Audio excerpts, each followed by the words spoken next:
Hello friends, नमस्कार दोस्तों। आपका मेरे चैनल नेशनल जागृति में स्वागत है। दोस्तों, आज आप मेरे साथ हिंदी के इस शानदार टॉपिक को पढ़ने जा रहे हैं। ये तय है कि आप हिंदी पढ़ना चाहते हो और शानदार पढ़ना चाहते हो, लेकिन शायद आपको वैसी क्लास से मिल नहीं रही। लेकिन दोस्तों, मेरे साथ आपको बड़ा मज़ा आने वाला है, इसलिए इस वीडियो में आप शुरू से लेकर लास्ट तक मेरे साथ जुड़े रहिए। ऐसा करने से आपको दो फायदे होंगे। आपका मनोरंजन भी होगा, इसमें कोई दो राय नहीं, और साथ ही आपको ये टॉपिक भी तैयार हो जाएगा। हिंदी की बात करें दोस्तों, तो वर्ण विचार सबसे पहला टॉपिक आता है हिंदी का, क्योंकि हिंदी को पढ़ना है तो हमें वर्ण का विचार होना ही चाहिए, अर्थात वर्ण का नॉलेज होना बहुत ही ज़रूरी है। तो चलिए हम अपने इस बिंदु को लेकर आगे बढ़ते हैं। और आप कैसे हैं? आपके स्वास्थ्य की मैं अच्छी कामना करता हूँ, ईश्वर से प्रार्थना करता हूँ आप कुशल मंगल रहें। चलो करते हैं वर्ण विचार के बारे में। व्यक्ति को अपने विचार विनिमय करने के लिए, विनिमय का मतलब समझते हैं दोस्तों, विनिमय का मतलब होता है विचारों को व्यक्त करना, अर्थात अपने विचार एक व्यक्ति से दूसरे तक पहुंचा देना ही विनिमय कहलाता है। अब व्यक्ति को अपने विचार विनिमय करने के लिए भाषा की आवश्यकता होती है। भाषा का निर्माण वाक्यों से, वाक्यों का निर्माण सार्थक शब्दों से तथा शब्दों का निर्माण वाक्यों के सार्थक मेल से होता है। कितनी प्यारी सी बात है और बड़ी आसान भी है, तो हमें इस बात पर ध्यान देना है। सबसे पहले हमें ध्यान दें कि वर्ण, देखिए सबसे पहले हम वर्ण पढ़ते हैं और वर्णों का एक सार्थक मेल क्या बना देता है? शब्द बनाता है। और उन्हीं शब्दों से मिलकर, शब्द भी कैसे होने चाहिए? सार्थक होने चाहिए। और शब्दों का सार्थक मेल क्या बनाएगा? वाक्य बनाएगा। और वाक्यों से ही हम अपनी बात को दूसरों तक पहुंचा पाते हैं, उन लोगों तक जो हमारी भाषा को समझते हैं, उन तक हम वाक्यों के ज़रिए से अपनी बात को पहुंचा पाते हैं। तो दोस्तों, ये है मेन बात। अब ये आप जानते हैं, जैसे मैं कहूँ राम, कुछ समझ में नहीं आएगा। मैं कहूँ सीता, कोई समझ में नहीं आ रहा। मैं कहूँ आम, समझ में नहीं आता। जबकि हम एक वाक्य बचपन से पढ़ते आ रहे हैं, क्या कि राम आम खाता है। तो राम आम खाता है दोस्तों, पूरा वाक्य मैंने बोला कि राम आम खाता है, वाक्य बोलते ही हमें भाषा की बात समझ में आ गई कि बंदा आम खा रहा है। तो मतलब वाक्य भाषा को पूर्णता प्रदान करते हैं। तो ये था अपना वर्ण विचार से संबंधित पहली बात कि हमें वर्ण की आवश्यकता क्यों है, वर्णों के बारे में हमें विचार क्यों करना चाहिए। दोस्तों, आपको मेरी क्लास में आनंद आएगा, इसमें तो कोई दो राय नहीं है। बस आपको शुरू से लेकर अंत तक मेरे साथ जुड़ा रहना पड़ेगा। ये एक शानदार सा फूल मैंने यहाँ एडिट किया है आप लोगों की खुशहाली के लिए। वर्ण विचार, चलो पहले बिंदु से अपन शुरू करते हैं। क्या कह रहे हैं? ध्वनि, भाषा की सबसे छोटी इकाई जिसके और खंड करना संभव न हो, उसकी मौखिक अभिव्यक्ति ध्वनियाँ कहलाती हैं। ध्वनि क्या होती है? भाषा की सबसे छोटी इकाई जिसके और खंड न हो। खंड बोले तो टुकड़े, और टुकड़े न हो, ऐसी जो इकाई है वो ही क्या कहलाती है? ध्वनि कहलाती है। दोस्तों, एक बात मैं आपको बता दूं, भगवान शिव के बारे में कहा जाता है कि भगवान शिव ने एक बार डमरू बजाया और डमरू बजाने से उनके डमरू से 52 प्रकार की ध्वनियाँ निकली, और उन 52 प्रकार की ध्वनियों से ही हमें क्या मिले? ये ध्वनियाँ हमें मिली, और उन ध्वनियों के आकार को ही हमने वर्ण नाम दे दिया। ठीक है ना दोस्तों? तो ये है कमाल की बात। भगवान शिव का भी नाम हमने ले ही लिया है अपनी इस क्लास में, तो वो हमारा भला करेंगे, इसमें कोई दो राय नहीं। तो दोस्तों, दूसरा बिंदु आता है वर्ण।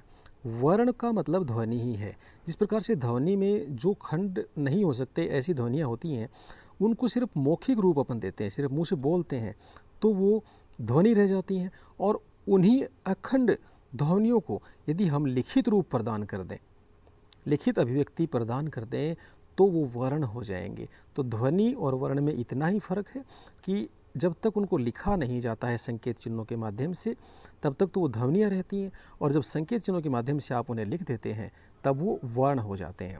अक्षर क्या होते हैं दोस्तों? वे ध्वनियाँ जिनका उच्चारण श्वास के एक ही झटके में हो जाए वह अक्षर कहलाते हैं। जैसे क, ख, च, प, ट आदि सब अक्षर हैं, और इनका एक ही झटके में हम उच्चारण कर देते हैं। तो ये रहा वर्ण, ये रही ध्वनि, और ये अक्षर। और अंतिम है लिपि। लिपि की बात अपन करें दोस्तों, तो मैं एक छोटे से उदाहरण से आपको समझाना चाहूँगा।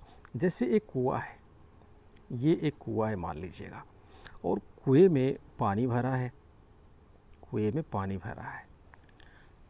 कुएं का पानी बाहर कब आएगा? जब कोई पाइपलाइन कुएं के अंदर होगी, तब उसके ज़रिए से कुएं का पानी बाहर आएगा। मतलब कुएं में पानी है, लेकिन उसे बाहर लाने के लिए एक पाइपलाइन की हमें आवश्यकता पड़ी, जिसके ज़रिए से हमने वो पानी बाहर लाया। तो दोस्तों, यही भाषा के साथ होता है कि हमारे मन में विचार हैं, लेकिन उन विचारों को हम दूसरों तक कैसे पहुंचाएं? उन विचारों को दूसरों तक पहुंचाने के लिए जिस प्रक्रिया का हम प्रयोग करते हैं ना, दूसरों तक पहुंचाने के लिए जिस चीज़ का हम प्रयोग करते हैं, वही लिखित रूप ही हमारा क्या कहलाता है? लिपि कहलाता है।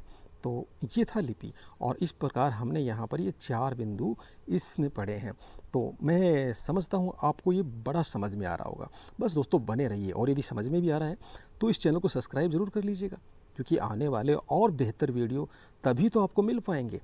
और याद रखें, बेल आइकन घंटी तो ज़रूर दबा देना दोस्तों, क्योंकि घंटी दबाएंगे तो आपको वो वीडियो सबसे पहले उसका नोटिफिकेशन मिलेगा, जिससे आप एक अच्छी क्लास को मिस नहीं करेंगे। ये तो आप भी मानते हैं, एक बेहतर क्लास को आप मिस करना नहीं चाहेंगे, जो आपके नॉलेज को बढ़ाती है, जो आपको ज्ञान प्रदान करती है। तो चलिए हम बढ़ते हैं अपने अगले बिंदु की तरफ, और अगला बिंदु है फर्स्ट, ये क्या? वर्णमाला। दोस्तों, वर्ण हम बचपन से पढ़ते आए हैं। हम छोटी सी क्लास में जब थे ना, कौन सी क्लास में? पहली क्लास में पढ़ते थे हम। आजकल नर्सरी, LKG और चल पड़ी है, लेकिन तब तो 1 2 3 से ही शुरू होती थी। हम पहले में पढ़ते थे, तब सबसे पहले हमें अ अनार, आ आम, ई इमली सिखाया गया था। और आप सोच रहे होंगे आज फिर वही पढ़ना पड़ रहा है, लेकिन दोस्तों सच्चाई तो यही है कि हम पढ़े पढ़े जिस प्रकार से पढ़ा पढ़ा पानी गंदा हो जाता है, या ये कहें कि बिना प्रयोग के हमारी मशीनरी ख़राब हो जाया करती हैं, वैसे ही हमारा सिस्टम भी, जो याद था हमें वर्णमाला, वो धीरे धीरे हमारी नष्ट हो गई, अर्थात हम भूल गए। क्यों? क्योंकि एक दोहा आपने सुना है, कबीर जी का है कि रसरी आवत जात ते सिल पर परत निशान, करत करत अभ्यास के जड़मती होत सुजान, रसरी आवत जात ते सिल पर परत निशान। रसरी के आने जाने से सिल पर निशान पड़ता है, लेकिन वो आना जाना हमने किया नहीं, हमने उसको एक बार रोक ही दिया, परिणाम तो हम भूल गए। चलो कोई बात नहीं, आज एक बार फिर हम लगते हैं और याद कर डालते हैं। वर्णों या ध्वनियों के क्रमबद्ध समूह को वर्णमाला कहते हैं। दोस्तों, ये है मेन बात। वर्णमाला, वर्णों के और ध्वनियों के क्रमबद्ध समूह को ही वर्णमाला कहते हैं। जैसे हम ए लिखें, ए के बाद क्रम से क्या आएगा? आ के बाद क्रम से छोटी ई के बाद क्रम से बड़ी ई, फिर उ, बड़ा उ, फिर री, फिर ए, फिर ऐ, और इसी तरह से। तो ये सब क्या हुआ? ये सब हमने लिखा, ये सब क्रम से हैं दोस्तों, और यही क्रमबद्धता ही तो वर्णमाला कहलाती है। माला माने लड़ी होती है, एकदम लड़ी, एकदम माला। तो वर्णों की जो लड़ी है ना, जो माला है, वो बन जाए। और ऐसे ही क, ख, ग, घ, ङ, च, छ, क्रम से लास्ट तक। तो ये सब क्या है? यही एक वर्णों की माला होती है, जो हम यहाँ पर पढ़ रहे हैं। तो क्लास कैसी लग रही है दोस्तों? अपना जो व्यू है ना, वो कमेंट में ज़रूर लिखकर मुझे बताइएगा, जिससे कोई कमियां रह जाएं तो मैं आपके लिए और बेहतर तरीके से उन कमियों को दुरुस्त करके और अच्छी क्लासें लेकर आ सकूं। मात्राएं, अपन पढ़ रहे हैं मात्राओं के बारे में।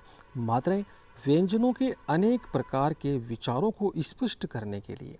देखो, व्यंजन होते हैं, व्यंजन का मतलब क, ख, ग, ये सब व्यंजन हैं। और व्यंजनों से अनेक प्रकार के विचारों को स्पष्ट करने के लिए जब उनके साथ स्वर का प्रयोग होता है, तब स्वर का वास्तविक रूप जिस रूप में बदलता है उसे मात्रा कहते हैं। स्वर का जो वास्तविक रूप होता है ना, वो थोड़ा बदल जाता है दोस्तों। मैं लिख के बताता हूँ। जैसे ये ए स्वर है, जैसे ये ओ स्वर है, तो ए की तो कोई मात्रा नहीं होती, शून्य मात्रा होती है, लेकिन ओ की मात्रा की बात हम करते हैं। अब जैसे मैंने लिखा क, मैं, ल, इन सब में ए स्वर शामिल है, लेकिन ए की मात्रा शून्य है, इसलिए कोई काउंटर नहीं होगा। अब ओ, देख, इसी कमल को मैं कोमल लिख देता हूँ, कोमल, तो देखिए इसमें तो ए की मात्रा है, शून्य है, मैं में भी ए की मात्रा शून्य है, लेकिन कै के साथ ओ की मात्रा लगी हुई है। अब यहाँ ओ अपने मूल रूप में नहीं आया, रूप चेंज करके कै के साथ आया है, इसलिए ये मूल रूप चेंज करने के कारण इसने जो मात्रा का रूप चेंज कर लिया ना, वही तो मात्रा हो गई। बस दोस्तों यही बात तो समझनी थी और मुझे पूरा भरोसा है आपको ये बात समझ में आ गई है। तो स्लाइड चेंज कर देते हैं फिर, तो क्या बात है। ये है फर्स्ट पॉइंट। और दोस्तों इन चारों बातों को आपको एकदम कंठस्थ कर लेना है। दिखने में बड़ी सरल है, बड़ी प्यारी है, लेकिन परीक्षा में भी उतने ही प्यारे और उतने ही अच्छे आपको ये नंबर दिला देती हैं। तो चलिए अभी याद कर देते हैं। पहला पॉइंट देखो, भाषा की सबसे छोटी इकाई वर्ण है। एक बार मुस्कुरा दीजिए दोस्तों। भाषा की सबसे छोटी इकाई वर्ण है और ये आपने बहुत छोटे से तब से जाना है। इस बात को सुनकर ही मुस्कुराना तो बनता ही है। तो भाषा की सबसे छोटी इकाई वर्ण है, ये बात। दूसरा बिंदु है, अर्थ के आधार पर भाषा की सबसे छोटी इकाई शब्द है। अर्थ के आधार पर भाषा की सबसे छोटी इकाई शब्द है। तो यहाँ दो बात आ गई, भाषा की सबसे छोटी इकाई और इधर भी भाषा की सबसे छोटी इकाई, लेकिन दोनों में एक अंतर है। वो क्या? ये तो भाषा की सबसे छोटी इकाई है वर्ण, इसमें कोई दो राय नहीं। वर्ण जितने भी हैं भाषा की सबसे छोटी इकाई के अंतर्गत आएंगे। लेकिन अर्थ की बात करें, जिसका कोई मतलब भी निकले, जिसका कोई अर्थ भी हो, तो अर्थ के आधार पर भाषा की सबसे छोटी इकाई यदि दोस्तों कोई है तो वो क्या है? वो है शब्द। बिल्कुल सही, शब्द है। और बिंदु थर्ड क्या कहता है हमें? भाषा की पूर्णतः इकाई, मतलब भाषा का जो पूरा मतलब है ना, अर्थात आपके मन के जो पूरे भाव हैं वो आप एक वाक्य के अंतर्गत व्यक्त कर दें, अगले के पास पहुंचा दें, तो फिर वो भाषा की पूर्णतः इकाई हो जाएगी। और वो पूर्णतः इकाई क्या है? वाक्य है। बिल्कुल, वाक्य भाषा की पूर्णतः इकाई है। जैसे मैं कहूँ राम आम खाता है, राम ने आम खाया और सीता के लिए भी लेके आया। राम खाया तो सीता को नहीं खाए, सीता के लिए भी लेके आया, तो ये वाक्य हो गया और वाक्य में पूरी बात आ गई। परिणामतः ये भाषा की पूर्णतः इकाई हो गई। और बिंदु चार, ये सबसे प्यारी बात है दोस्तों कि जिस भाषा को आप बोलते हैं, जिस भाषा को आप पढ़ रहे हैं, बड़े गौरव की बात है और बड़े गर्व के साथ हम कह सकते हैं कि विश्व की सभी भाषाओं में सर्वाधिक वैज्ञानिक भाषा यदि कोई है तो वो हिंदी भाषा ही सर्वाधिक वैज्ञानिक भाषा है। ये बिल्कुल सत्य और फैक्ट बात है और ये हमें याद रखनी है। हिंदी वर्णों को दो भागों में बांटा गया है। याद रखिए, हिंदी वर्णों को कितने भागों में बांटा गया है? दो भागों में, एक स्वर और दूसरा व्यंजन। तो चलिए स्वर और व्यंजन दोनों के बारे में हम पढ़ लेते हैं। ये अपनी अगली स्लाइड, ये क्या कह रही है? स्वर एवं स्वरों के प्रकार। स्वर एवं स्वरों के प्रकार, परिभाषा। वे ध्वनियाँ, ये ध्वनियाँ शब्द था दोस्तों, वे ध्वनियाँ जिनका उच्चारण करते समय फेफड़ों से उठी हुई वायु निर्बाध्य गति से, अर्थात कोई बाधा ही ना हो, वायु आराम से बाहर निकल जाए, बिना रुकावट के, बिना घर्षण के, ना कोई रुकावट हो ना कोई घर्षण हो, मुख विवर से बाहर निकल जाती है, वह स्वर ध्वनियाँ कहलाते हैं। ऐसे स्वर जो होते हैं जो बिना रुकावट के मुख विवर से बाहर आते हैं, वही तो ध्वनियाँ कहलाते हैं। हिंदी में स्वर और स्वर ध्वनियाँ कहलाते हैं। ये बात अपन ने पढ़ ली है। हिंदी में स्वर और मात्राएं, तो हिंदी के स्वर कौन से हैं और उनकी मात्राएं कौन सी हैं? दोस्तों हिंदी में कुल 11 स्वर है। पहला ए, उसके बाद आ, उसके बाद ई, उसके बाद ई, उसके बाद उ, फिर ऊ, फिर री, फिर ए, ऐ, ओ, औ। इस तरह से कुल 11 स्वर हैं और दोस्तों यही इनकी 11 मात्राएं भी हैं। लेकिन देखो ए के साथ यहाँ मैंने 0 लिखा है। 0 मतलब ए की कोई मात्रा नहीं होती। ये बात मैं पहले आपको बता भी चुका हूँ। क्यों नहीं होती ये जानने के लिए चलो थोड़ा देख लेते हैं, समझ लेते हैं। जैसे अपन लिखा कै, ये पूरा कै है। चलो इसको अपन खोल कर देखते हैं। तो देखिए कोई भी वर्ण जिसके साथ स्वर होता है तो वो वर्ण के नीचे हलंत नहीं होता, और जिस वर्ण के नीचे हलंत लगा है इसका मतलब उसमें स्वर शामिल नहीं है।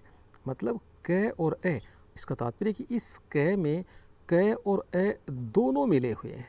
बिल्कुल सत्य फैक्ट बात है ये। इसलिए ए है ये ए इस क में शामिल है दोस्तों, लेकिन इसकी मात्रा तो नहीं है ना क के साथ, तो इसीलिए ए की मात्रा शून्य है। तो ये बात आपको समझ में आई होगी।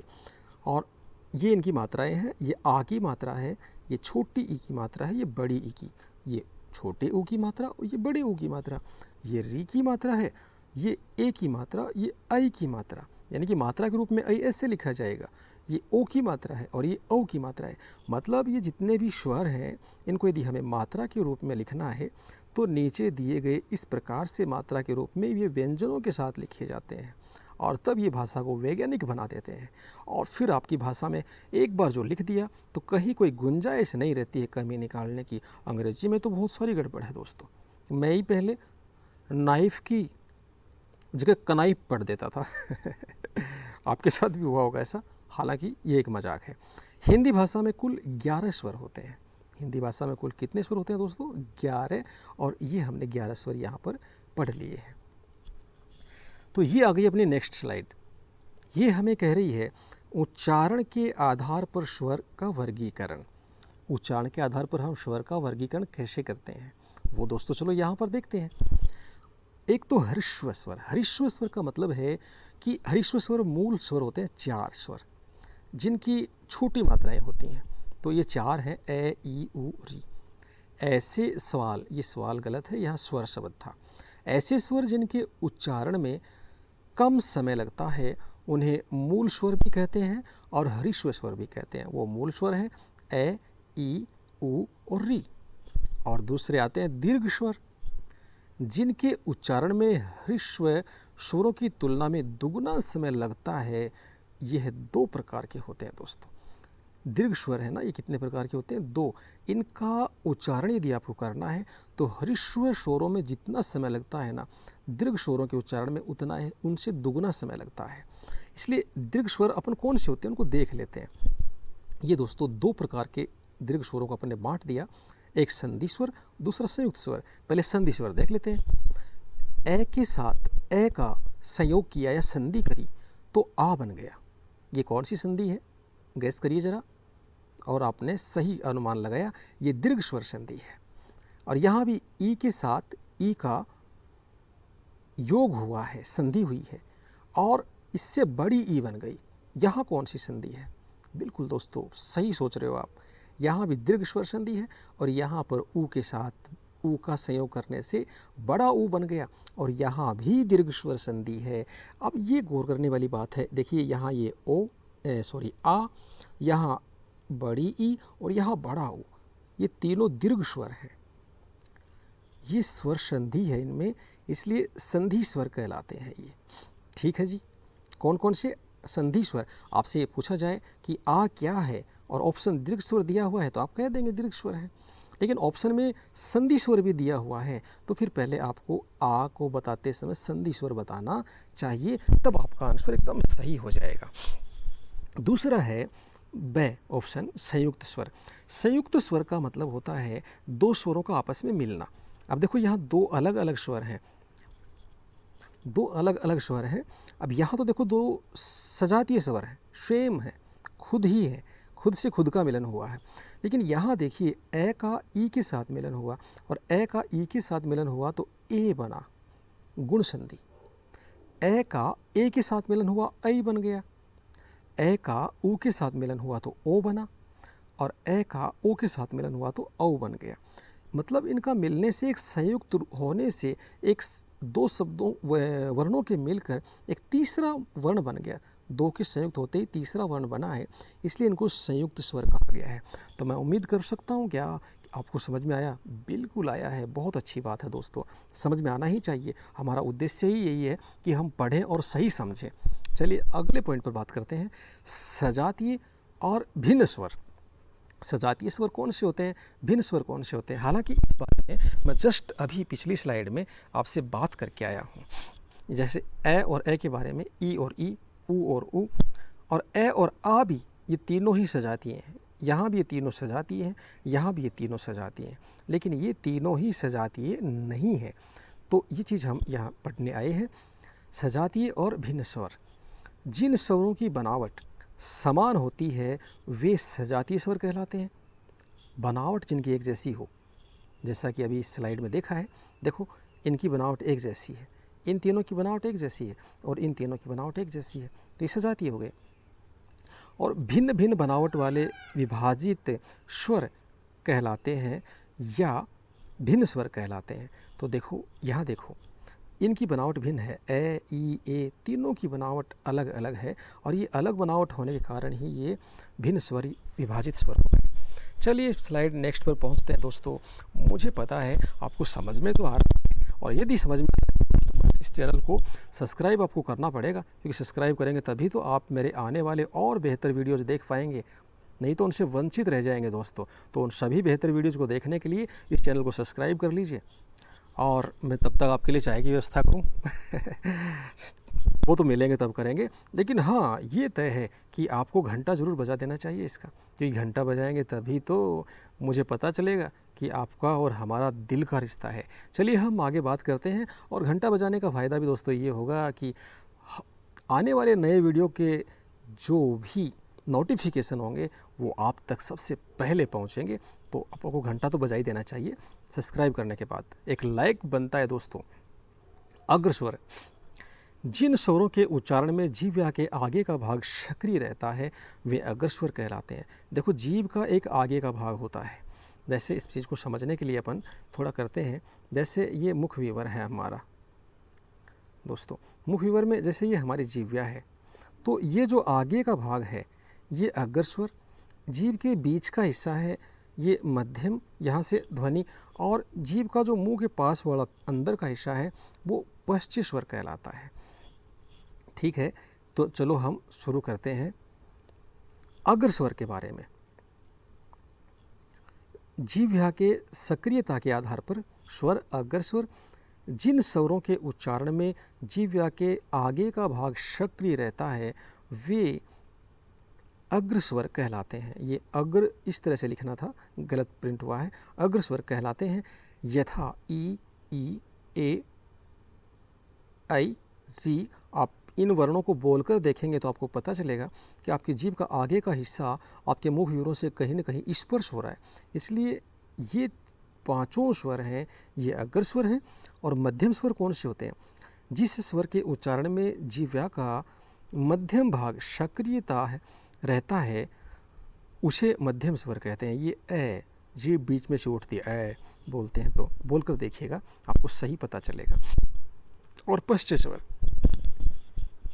जिन स्वरों के उच्चारण में जिह्वा का पिछला भाग सक्रिय रहता है, मतलब जो अंदर का जहाँ से जीभ बनती है, ये थोड़ा मिसप्रिंट हुआ है, सक्रिय रहता है, तो पश्च स्वर कहलाते हैं। पश्च लिखना था यहाँ, पश्च अलग से लिखा गया। यथा ए उ ओ औ और आ, ये सारे के सारे क्या हैं? पश्च स्वर हैं। इसका प्रयोग अंग्रेजी शब्दों में ही होता है। तो ये था इस स्लाइड का काम। नेक्स्ट स्लाइड में हम घूम जाते हैं, ओष्ठाकृति के आधार पर स्वरों का वर्गीकरण करते हैं। ओष्ठाकृति के आधार पर, यानी कि ओष्ठ मानी होठ और आकृति, होठ और आकृति से शब्द बना है ओष्ठाकृति, और इसके आधार पर स्वरों का वर्गीकरण करते हैं। वर्ताकार स्वर देखिए, जिन स्वरों का उच्चारण करते समय वोटों, ये क्या लिख दिया मैंने, होठों का था दोस्तों जिन स्वरों का उच्चारण करते समय होठों का आकार वृत्त की भांति गोल हो जाता है ना, वृत्त की भांति गोल हो जाता है, वो स्वर क्या कहलाते हैं? वर्ताकार स्वर। इसका मतलब ऐसा नहीं कि स्वर ही वर्त की तरह से होंगे, हमारे होठों की आकृति, जैसे आप बोलोगे तो आगे से आपके होठ एक गोला बनाएंगे। जैसे ऊ बोल कर देखिए, ऊ बोलोगे तो होठ एकदम छोटा गोला बनाते हैं, ऊ, है ना। ओ बोलते हैं तो भी गोला बनाते हैं, ओ, आओ, आ, ये सब में गोला बनता है। इसलिए इनको वर्त जो होता है वो गोल होता है, वर्ताकार स्वर कहते हैं। और अवर्ताकार, वर्त मानी गोल, अवर्त जो गोल नहीं बनता, तो वो कौन से हैं? जिन स्वरों का उच्चारण करते समय और गोलाकार रूप में होकर किसी अन्य रूप होता है, मतलब थोड़ा सा मिसप्रिंट हुआ है, इसको समझना ये है कि जिन स्वरों का उच्चारण करते समय आपके होठ गोले के रूप में न होकर किसी अन्य रूप में आकृति लेते हैं, जैसे ऐसे लंबी आकृति ले ली या और किसी आकृति में शेप में चले गए, गोले में ना जाके दूसरी शेप में चले गए, जैसे ए बोलकर देखिए तो आपके होंठ फैलेंगे। आ बोलने पर भी होंठ फैलते हैं। ई, ए, ऐ, री, इन सभी के उच्चारण में हमारे होंठ फैल जाते हैं। तो इसी कारण से इनको अवर्ताकार स्वर कहते हैं। और दोस्तों नेक्स्ट स्लाइड में चलते हैं। ये आ गया उच्चारण स्थान के आधार पर स्वरों का वर्गीकरण। उच्चारण स्थान के आधार पर ये बहुत ज़रूरी चीज़ है। कई बार परीक्षा में पूछा जाता है कि उच्चारण स्थान के आधार पर बताइए कि कंठे स्वर कौन सा है। अब ये स्वर मानो कोई एक दे दिया, 3 दे दिए दूसरे स्वर, और हमसे पूछ लिया कि इनमें से कंठे स्वर बताइए। तो आपने यदि इस क्लास को पढ़ा है और अच्छे से समझा है और याद रखा है तो आप इसका सही जवाब देंगे कि ए और आ ये दोनों कंठे स्वर हैं, तो उनमें से पहचान जाएंगे आप। ऐसे ही तालव्य स्वर ई, ए और ऐ ये तालव्य स्वर हैं। ठीक इसी तरह का प्रश्न बन सकता है कि दिए गए स्वरों में से तालव्य स्वर कौन सा है। तो हम यदि पढ़े हैं और इनको याद रखा है, क्लास को आपने गौर से देखा है 1-2 बार, तो पक्का आप इसको याद रख पाएंगे और अपने प्रश्न का जो जवाब है वो सटीक और सही देंगे और आपको पूरे अंक प्राप्त होंगे। मूर्धन्य स्वर कौन सा हुआ? मूर्धन्य स्वर दोस्तों री होता है। और औष्ठ्य स्वर ये है ऊ, बड़ा ऊ, ओ और औ, ये सारे ओष्ठ्य स्वर हैं। तो दोस्तों इस वैसे आपको ये जो पेजेज हैं इनका स्क्रीनशॉट लेकर भी रख लेना चाहिए, जिससे कि बार बार आप दोहरा सकें, और यदि वीडियो दोबारा देखते हैं तो ये बहुत अच्छी बात होगी, आप इसको और अच्छे से याद रख पाएंगे। चलते हैं नेक्स्ट स्लाइड में। कंठ तालव्य स्वर, मतलब कंठ और तालु से दोनों से जहाँ जिस स्वर का उच्चारण होता है ना, वो कंठ तालव्य स्वर कहलाता है।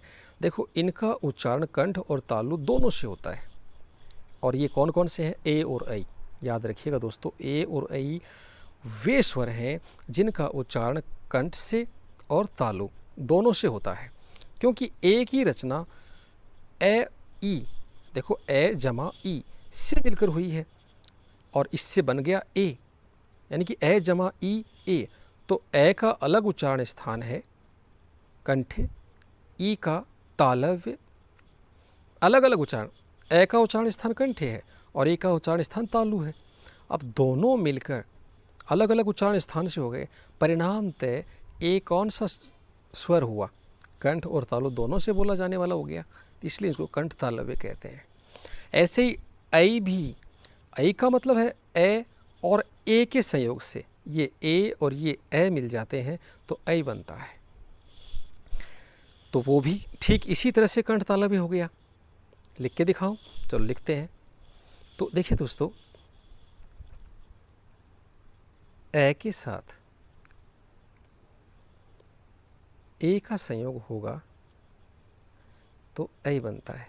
अब ये तालव्य हो गया और ये कंठे हो गया, कंठ तालु मिलकर कंठ तालव्य हो गया। समझ में आया ना? ठीक इसी तरह से अगला देखते हैं। कंठोष्ठ स्वर, उच्चारण स्थान कंठ और ओष्ठ होने चाहिए, तो वो कंठोष्ठ स्वर हो जाएंगे, क्योंकि ओ की रचना ए और ऊ से हुई है। अब देखो ए के बारे में हम जानते हैं कंठ से है, लेकिन ऊ तो ओष्ठ है, ऊ तो होठों से बोला जाता है। ऊ गोलाकृति बनती है, वर्ताकार है, तो ए और ऊ मिलकर ओ बनाते हैं। ए उच्चारण स्थान कंठ है और ऊ का उच्चारण स्थान ओष्ठ है, अर्थात होठ है, तो कंठोष्ठ हो गया, कंठ और ओष्ठ। ऐसे ही ए के बाद में ओ ध्वनि हो, लिख के बताता हूँ। जैसे ए के बाद ओ ध्वनि है तो बनेगा आओ। अब देखिए ए कौन सी है? कंठे। ओ कौन सा है? ओष्ठे। अब कंठ और ओष्ठे मिले तो ये ध्वनि तैयार हुई, तो अब हम इसे क्या कहेंगे? कंठोष्ठ ध्वनि कहेंगे। तो इस प्रकार से ये कंठोष्ठ ध्वनियाँ हो गई। दोस्तों यदि आपको ये चैनल पसंद आया है तो इस चैनल को सब्सक्राइब अवश्य कर दीजिएगा। Please like, comment and share. मेरा नाम मिस्टर सत्यवीर रांगे है। आपने मेरा पूरा वीडियो देखा, इसके लिए मैं हृदय से आपका आभार व्यक्त करते हुए आपके उज्जवल भविष्य की कामना करता हूँ। धन्यवाद। Thank you for watching. Thanks friends.